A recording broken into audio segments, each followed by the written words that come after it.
احمدی کوئی پیسے وغیرہ لگاتے ہوں یا وہ کوئی لٹریچر چھپاتے ہوں،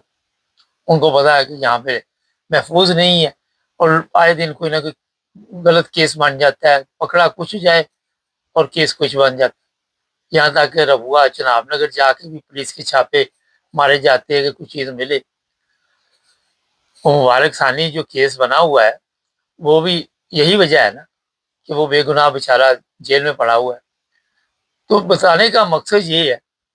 کہ یہ جتنا کچھ یہاں پہ کیا جاتا ہے یہ صرف لوگوں کے دلوں میں نفرت پیدا کرنے کے لیے، لوگوں کو بتانے کے لیے، اور دوسرا یہ ایک اور تماشا اس لیے کیا جاتا ہے کہ جناب ہم یہ لٹریچر کسی طرح وہاں پہ گیم ڈالیں گے، اس کے بعد احمدیوں کے خلاف بچوں کو بتائیں گے، اسکولوں میں ٹیچروں کو کہیں کہ جناب ان کو بتائیں کہ جناب یہ مسلمان نہیں ہے، یہ کافر ہے، ان کا اسلام سے کوئی تعلق نہیں ہے، ان کو قتل کرنا ثواب ہے، ان کو تکلیف دینا ثواب ہے، ان کو لوٹ مار ان کے ساتھ کرنا ثواب ہے، ان کو زخمی کرنا، ان کی قبروں کو نقصان پہنچانا ثواب ہے، ان کی مساجد کو نقصان۔ یہ اصل میں گیم ڈالتے ہیں الٹ، طریقہ واردات یہ ہوتا ہے۔ اور اس پر اب ڈپٹی کمشنر صاحب کو درخواست جو دی گئی ہے، ہونا تو یہ چاہیے کہ ڈپٹی کمشنر صاحب مکمل پہلے تحقیقات کریں بجائے،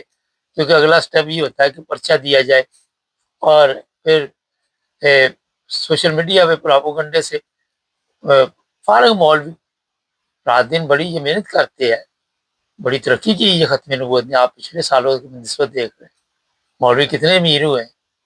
جو غریب بھی تھا اس نے بھی ختم نبوت کا چولن بیچا، اس کے بھی حالات درست ہو۔ تو یہ جتنے لوگ ہیں یہ جناب اب آنے والے دنوں میں کوئی ایسا کام ڈالنے کی کوشش کریں گے، مگر گورنمنٹ کو چاہیے کہ اگر یہ مکمل تحقیقات کے بعد صحیح جو چیزیں ہیں ان کے خلاف نکلیں تو ان کے اوپر پھر مقدمہ درج کریں۔ یہ جتنے بھی طوفان لے کے آئے ہوئے ہیں اور انگلینڈ میں بیٹھے ہوئے، اتنا ہی آپ کو شوق ہے تو وہاں پاکستان جا کے بیٹھو نا، تو یہاں پہ بھی ان کو جی ہمارے نیندیں حرام ہو گئی، ہمارا جینا مشکل کر دیا، ہمارے لیے یہ مسائل ہے۔ تو یہ آج کے حالات میں جو پاکستان میں مذہبی نفرت میں اضافہ ہو رہا ہے، لیکن افسوس یہ ہے کہ جن بچوں کو پڑھنے کے لیے ماں باپ اسکول بھیجتے اور ان کے ہوتا ہے کہ پڑھ کے کوئی ان میں شعور آ جائے، وہاں ان کا بیڑا گرک ہو رہا ہے۔ دیکھنے جا کے آج ایف اے ایم اے یا بی اے کی اسٹوڈنٹ جو ہے ان کی حالت سے آپ اندازہ لگا لیں، ان سے کوئی سوالات کرے تو آپ کو پتہ چل جائے گا کہ ان کو پتہ ہی نہیں ہے کہ کیا انہوں نے پڑھا لکھا، اور وہاں پہ اور اس طرح کے کام کرنے۔ آپ اپنے ارد گرد دیکھے معاشرے کی جو حالت ہو چکی ہے، جو وہاں پہ حالات بن چکے ہیں، کتنے تکلیف دی لوگ پرسکون زندگی ڈھونڈنے کے لیے یہ جو ختم نبوت کے مجاہدین، آج ہی میں دیکھ رہا تھا جی لاکھوں روپے کروڑوں روپے خرچ کیے جاتے ہیں اسلام آباد اور دوسرے ممالک میں بھیجا جاتا ہے ان کو کہ اسلام کا بتائیں۔ وہ انسان کے بچوں پہلے اپنے ملک میں تو بتا لو کہ انسانیت کیا ہے، اسلام تو بعد کی بات،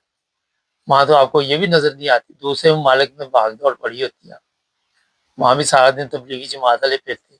کسی جگہ پہ بھی آپ کو اچھی خبر نہیں ملتی۔ کئی ایسے واقعات ہیں کہ تکلیف ہوتی، کل ہی میں دیکھ رہا تھا بسوں پہ حملے، عورتوں پہ حملے، بچوں پہ حملے، کوئی ایک سڑک بھی وہاں پہ پرسکون آپ کو نظر نہیں آتی، ایک گلی بھی ایسی نہیں نظر آتی جہاں پہ گالی لڑائی جھگڑا فتنہ فساد، ایک گلی مجھے دکھا۔ امیروں کی دنیا اور ہے، انہوں نے مذہب کو ویسے ہی لہذا کر دیا۔ اس مذہب کے چکر میں جو وہاں پہ اس وقت تماشا لگا ہوا ہے، کاش یہ مذہب کو سمجھتے اور لوگوں کو وہ اسلام بتاتے جو نبی پاک صلی اللہ علیہ وسلم کا اسلام تھا، وہ بتاتے کہ اسلام محبت، بھائی چارے، امن اور سکون کا درس دیتا ہے۔ آپ تو لوگوں کا سکون تباہ کرنے پہ لگے ہوئے، آپ تو لوگوں کے برین واش کرنے پہ لگے ہوئے، یہ کون سا اسلام ہے؟ کہاں پہ لکھا ہوا یہ سارا؟ سب سے بنیادی چیز تو جھوٹ ہے، جس پر میرا خیال ہے کہ اب پاکستانی جتنے بھی ہیں وہ بچ نہیں سکتے، چاہے وہ کسی مذہب فرقے سے تعلق رکھتے ہو۔ وجہ یہ کہ معاشرے میں آپ نے جو کچھ جس معاشرے میں آنکھ کھولی ہے وہاں پہ بڑا مشکل ہے کہ اپنے آپ کو ٹھیک رکھنا، چند لوگ ہوں گے، بہت کم لوگ ہوں گے جو اس طرح چلتے ہوں گے زندگی کے ساتھ۔ مولانا جی بہت ہی افسوس کی بات ہے، بہت ہی تکلیف کی بات ہے کہ ایسے پراپگنڈے جو ہے وہ آئے دن جیسے وہ جو طریقے لبیک ہے ان کی منجی ٹھکی ہے، اب کوئی نہ کوئی بہانے بنا کے، لیکن ہمارے پاس یہ اطلاع ہے کہ دوبارہ اکٹھے ہو رہی اور گورنمنٹ کی بھی ان کے پر نظر ہے۔ اب کب کوکلا چھپ باقی جمعرات دوبارہ آئے گی، یہ جب آئے گی پھر آپ کو پتہ چل جائے گا، لیکن شرم کرنی چاہیے ایسے لوگوں کے لیے، یہی میرا ایک پیغام ہے۔ تو انگلینڈ میں بیٹھے ہوئے ہیں وہ بیچارے تڑپ رہے ہیں، نہ انہوں نے جا کے دیکھا، یا اسلام میں تو یہی ہے کہ سنی سنائی بات پہ آپ ہم جو کر رہے ہیں وہ بھی پہلے کنفرم کریں اچھی طرح، لیکن کسی نے نہیں، بس ایک نے کہہ دیا چلو جی پڑھ لو پڑھ لو پڑھ لو پڑھ لو۔ چینل کو سبسکرائب کریں، جڑے